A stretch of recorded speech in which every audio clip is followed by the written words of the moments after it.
वक्त एक और बड़ी खबर है। चीन के हथियारों से लगातार बढ़ रही है ईरान की ताकत। ब्रेक करें इस विजुअल को।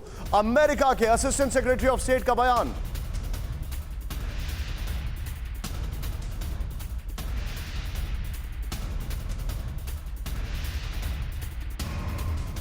ईरान को दिए कई ड्रोन, यह बड़ी खबर है। चीनी ड्रोन का इस्तेमाल कर रहे हैं ईरान के मिलिशिया ग्रुप।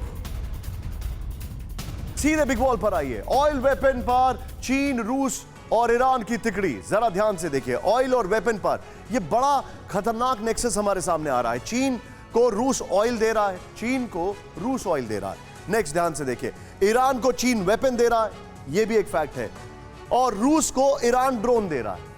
अब ये पूरा फुल वॉल दिखाइए यहां पर। ये मैं सीधे चलूंगा अशोक सर के पास। अशोक सर, ये जो नेक्सस है आप इसको कैसे असेस कर रहे हैं? China, Iran, Russia, your take sir.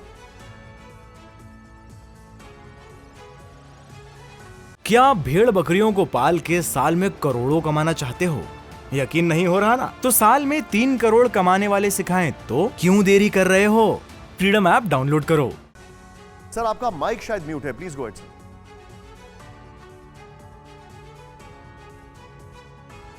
देखिए, इसको हमको बहुत अच्छी तरीके से देखना होगा और समझना होगा।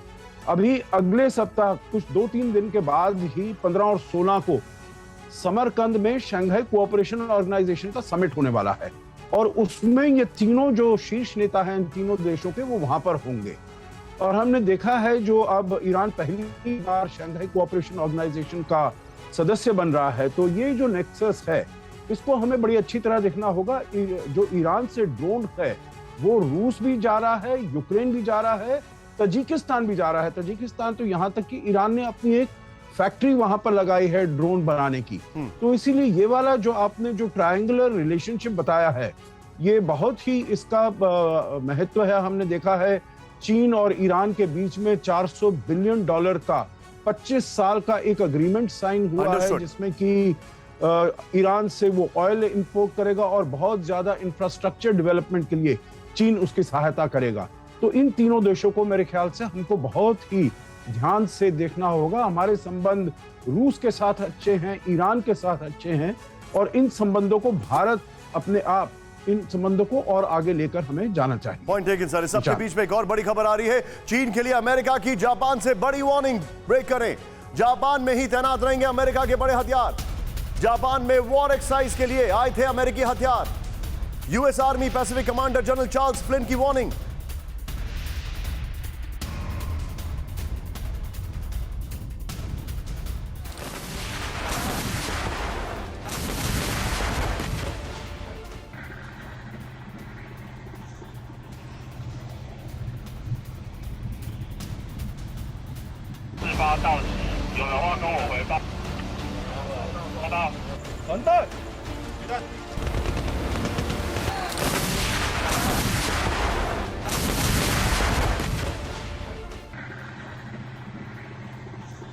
अमेरिका प्लस जापान, चीन का होगा काम तमाम। ध्यान से देखें आप, सीधे जो हमारे पास इंफॉर्मेशन है।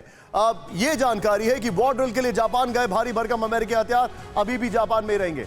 Number 1, US commander general Charles Flint ने कहा कि अभी हमारे पास अपनी क्षमताओं को बढ़ाने का मौका है। नेक्स्ट दिखाइए, जो इंफॉर्मेशन हमारे पास है वो ये है कि जनरल चार्ल्स फ्लिन ने अमामी ओशिमा आइलैंड में जापान के मिलिट्री बेस का दौरा किया। यह भी इंफॉर्मेशन है। यह मिलिट्री बेस साउथ चाइना सी के बिल्कुल पास है और इसकी ताइवान से दूरी सिर्फ 850 किलोमीटर है। चीन को काउंटर करने के लिए अमामी ओशिमा आइलैंड काफी अहम है। अगली ब्रेकिंग, हाइपरसोनिक मिसाइल को लेकर सीधे ब्रेक करें। चीन और रूस के बाद अमेरिका ने तैयार किया हाइपरसोनिक हथियार। ब्रेक करें। 2023 तक यूएस फोर्स में तैनात होगी हाइपरसोनिक मिसाइल। अगले 6 महीने में तैनात होंगे हाइपरसोनिक हथियार। चीन और रूस के लिए अमेरिकी हथियार बनेंगे बड़ा सिरदर्द। सीधे आइए, जो गोप्रो ग्राफिक्स हमारे पास है उसको दिखाना बहुत जरूरी है। ये और इसके साथ मैं सीधे आऊंगा प्रोफेसर राजन के पास। ध्यान से देखें, अमेरिका की हाइपरसोनिक मिसाइल 2023 में डिप्लॉयमेंट के लिए तैयार हो गई है। Number 1, US army under secretary Gabe Camarillo ने कहा कि हाइपरसोनिक पर प्लान के तहत काम हुआ है। 2023 तक अमेरिका 24 नए हाइपरसोनिक हथियार डिप्लॉय कर देगा, यह उन्होंने कहा। 6 महीने में अमेरिका की हाइपरसोनिक मिसाइल और नए हथियार डिप्लॉय हो जाएंगे, यह भी इंफॉर्मेशन है। हाइपरसोनिक मिसाइल की रफ्तार 3800 मील प्रति घंटा, जबकि इसकी रेंज 1725 मील होगी। ये दोनों ब्रेकिंग और दोनों शॉट्स के साथ मैं सीधे चलूंगा प्रोफेसर राजन सर के पास। Sir, your quick take.